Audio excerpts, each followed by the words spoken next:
안녕하십니까, 이성수의 증시 토크입니다. 자, 어제 정부에서 주식 장기 투자자에 대한 지원 방안을 검토할 것이다 라는 그러한 소식이 나왔습니다. 자, 그 소식을 듣고 반가운 마음이 들기도 했는데, 한편으로는 이 제도가 원래 당연히 있어야 되는 거 아닌가? 그런 생각이 들었습니다.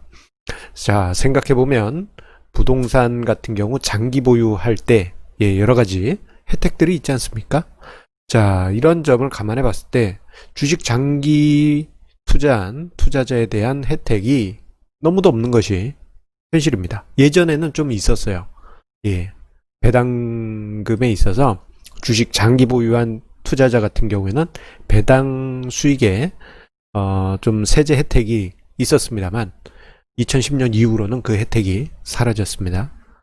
자, 그러다 보니 장기 투자에 대한 여러 가지 이제 인식들이 약해져 있고, 또 한편으로는 이러한 제도가 필요함에도 불구하고, 뭐, 예전 정부는, 현재도 그렇고, 예, 주식 장기 투자자에 대한 인식이 너무 박했던 것은 아닌가, 그런 생각을 하게 됩니다. 자, 오늘 증시 토크에서는요, 이 주식 장기 투자자가 늘어나게 되면 주식 시장에 어떤 현상을 미치게 될지 그 부분도 이야기를 드릴 텐데요. 이거 엄청나게 큰 이슈입니다. 예, 단순하게 뭐 정부에서 이렇게 조만간 한대라는 의미 이상이에요. 예, 오늘 영상 끝까지 들어주시면서요. 주식 장기 투자자에 대한 지원이 있을 경우 어떤 효과를 증시에서 만들어낼지 한번 함께 살펴보도록 하겠습니다. 자, 어제 홍남기 경제부총리 주재 2021년 경제정책 방향 회의에서요. 자, 주식 장기 보유 주주에 대한 세제 지원과 장기 투자 활성화 방안을 검토하겠다라는 이야기가 나왔다고 합니다. 아직은 확정이 아니에요. 일단 연구 용역을 맡겨야 됩니다. 예. 연구 용역 맡겨서 장기 투자하면 어느 정도의 무슨 효과가 있는지 알아봐 주세요 하면서 이제 여러 가지 뭐 자본시장 연구원이라든가 또는 금융 관련한 여러 가지 연구소들 또는 학교, 예, 투자론 관련한 교수님들한테도 이렇게 연구 의뢰를 넣겠죠. 아마 필요할 것이다라고. 저건 당연히 할 수밖에 없습니다. 저게 뭐 딴지를 걸 만한 게 없어요, 사실. 원래 당연히 있어야 되는 제도인데 이게 좀 오랜 기간 안타까운 부분이 있었습니다. 자, 앞서서 언급드렸지만 2010년 이전만 하더라도요. 자, 주식을 3년 이상 보유한 장기 투자자의 배당금 같은 경우 어떤 회사 주식을 3년 이상 보유했다. 근데 배당이 나왔다 그러면 배당세액 특례가 좀 있었습니다. 자, 그런데 2010년 이후로 요 제도가 이제 사라지고 좀 그러다 보니까 좀 아쉬운 부분이 좀 많이 있는 게 사실입니다. 자, 좀 안타깝습니다. 이게 장기 투자 관련한 여러 가지 제도가 있어야 되는데 그게 없어졌었어요.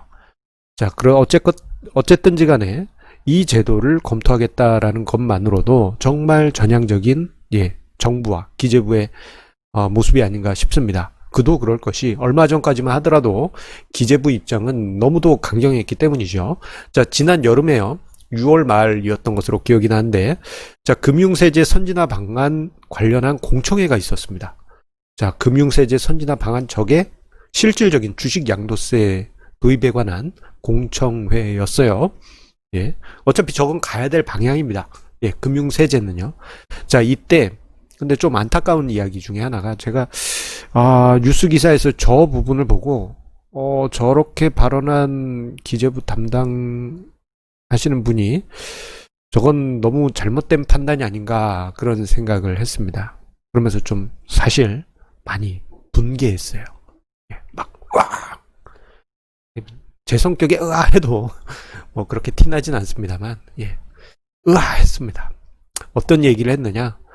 자, 장기 투자 우대에 대한 여부가 우대를 해달라는 얘기가 있는데 그것에 대해서는 부동산이나 뭐 이런 실물 자산은 인플레이션 효과가 있어서 우대를 하지만 금융자산은 인플레이션 효과가 없기 때문에 할 필요가 없다라는 식으로 기사의 내용이 있었습니다. 저거 보는 순간 모니터 집어 던지고 싶었어요. 그건 말이 안 되죠. 저것을 전문적인 용어로 궤변이라고 합니다. 주식은요, 효율적인 인플레이션 해지 자산입니다. 와, 수많은 논문들이 있어요. 이거 다 쓰레기란 얘기잖아요. 와, 저거 보면서 저 무슨 헛소리야? 그 생각이 톡 튀어나올 정도였습니다. 자, 극단적으로 얘기해서요. 하이퍼 인플레이션이 벌어지는 국가들, 뭐 베네수엘라, 예, 그런데 같은 경우 물가 상승만큼은 아니더라도 예, 그 하이퍼 인플레이션을 따라서 주식 시장이 쫓아갑니다. 어느 정도 주식 시장이 인플레이션 해지를 한다라는 결정적인 증거예요. 실질 인플레이션으로만 또는 실질 인플레이션을 차감한 실질 수익률로는 의미가 없을지 몰라도 명목상 인플레이션과 명목상 주가 상승률을 보면은 같은 방향으로 가게 됩니다.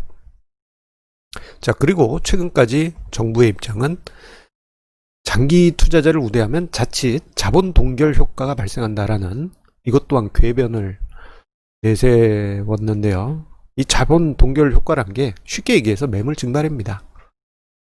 자, 부동산 시장에서는 장기 보유에 대한 여러 가지 혜택을 주잖아요. 그 결과 어떻게 됩니까? 장기 보유하면은 어쨌거나 세제 혜택이 있으니 열심히 장기 보유하지 않습니까? 자, 결국 예, 이러한 모든 모습들 보게 되면 주식 시장에 대해서 너무 박하게 예, 평가해 왔던 것이 현실입니다. 너무도 안타까웠어요.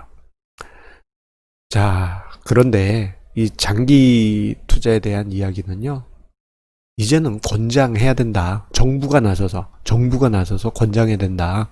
저는 이렇게 이야기 드리고 싶습니다. 왜냐? 일단 우리나라는 전 세계가 알아주는 세계 최고 수준의 초단기 주식 보유 국가입니다.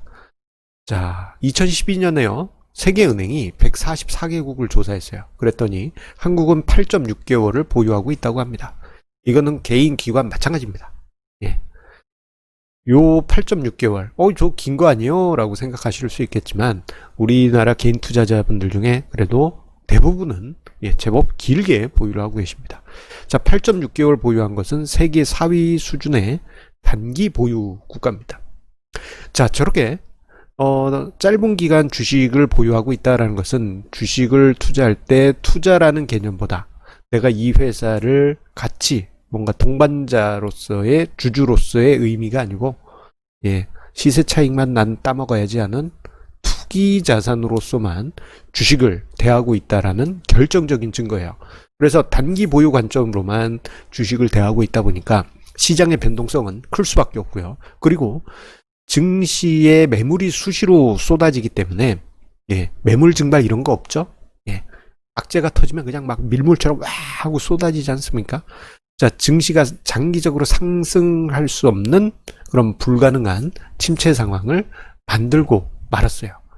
자, 그렇기 때문에 자, 많은 국가들이 주식 투자를 장기 투자라는 것을 권장하고 있고 여러 가지 제도를 도입하고 있고 세제적인 혜택을 주고 있음에도 우리나라는 이 부분에 대해서 이 부동산을 예, 상류로 보고 불안한 등급으로 보고 주식은 저기 밑에 천민 취급을 하고 있는 듯한 그런 느낌이에요.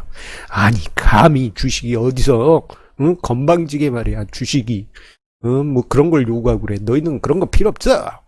이런 식의 분위기였단 이야기입니다. 그러니 주식시장이 발전할 수 없죠. 자, 그런데 생각해보면 참 답답한 게 부동산은 여러 가지 세제 혜택, 장기 보유했을 때 세제 혜택 등등 줘서 매물이 안 나오니까 계속 상승하지 않습니까? 결국 예, 계속 상승하니 자금의 흐름이 부동산으로만 최근 몇 년 계속 쏠렸던 것이 현실 아니겠습니까? 자, 그런데 정부 입장에서 예, 부동산이 아닌 곳으로 부동산으로 쏠렸던 자금을 다른 곳으로 돌리기 위해서는 주식시장을 띄워야만 합니다. 예, 주식시장이 건전하게 상승할 수 있게 여건을 마련해야 되는 것이죠. 자, 그런데 이 과정은요, 단순하게 주식시장이 활성화된다라는 의미보다도 더 큰 효과를 만들 수가 있습니다. 무엇이냐? 지금 우리나라의 금융자산, 우리나라의 가계자산에서 75%가 부동산이에요. 엄청나죠. 주식은 어디 있는지 모릅니다. 구석 어디에 박혀 있겠죠. 몇 퍼센트. 예. X 퍼센트 정도 있을 겁니다. 한 자릿수에. 그러다 보니 주식시장이 뭐 고양돼 봐야 별로 뭐 가계자산 증가에 효과가 없고, 그러니 주식을 부양해야 할 바에야 부동산을 부양하겠다라는 것이 오랜 기간 많은 정부들의 정책이었습니다. 그런데요, 경제가 활력을 얻고 궁극적인 에너지를 얻기 위해서는 저는 주식시장이 에너지를 얻어야 된다고 생각합니다. 그래서 뭐 폭등이나 이런 얘기를 하는 게 아니에요. 예, 폭등, 버블 이런 얘기를 하는 게 아닙니다. 강한 흐름이 꾸준히 상승하게 되면 경제 자체의 체질 자체가 바뀌게 돼요. 일단 주식시장에 장기 투자에 관한 여러 가지 제도가 도입돼서 투자자들이 장기 투자하는 문화가 형성이 되게 되면요, 증시에서 매물이 감소하게 되죠. 예. 앞서서 자, 어떤 일이 있었습니까? 자본 동결 효과가 발생한다. 저게 뭡니까? 아유, 말로 이게 장난치는 거 아닙니까? 자, 매물이 감소하게 되면 지금까지는 일방적으로 쏟아지는 매물 때문에 증시가 올라가려고 하다 푹 꺼지고 올라가려다 푹 꺼지고 이런 상황이었는데, 자, 매물이 감소하면서 증시 변동성이 축소됩니다.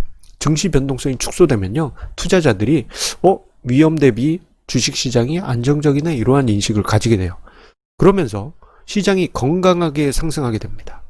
건강하게 변동성이 낮은 상태에서 상승하게 되면 이런 상황 속에서 기업들은 증시에서 자금을 수혈받아서 새로운 사업도 추진하고, 재무 리스크가 있는 기업들은 재무 안정도도 높일 수 있고요.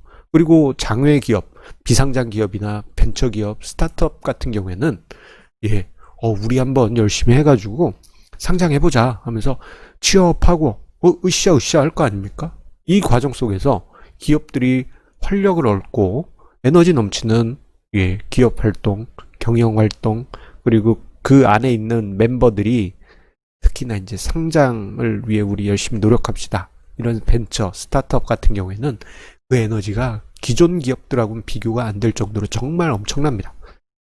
자, 이런 에너지가 형성이 되면 자연스럽게 고용 창출이 증가하게 되겠죠. 고용 창출과 더불어서 경제가 자연스럽게 뜨거워지게 됩니다.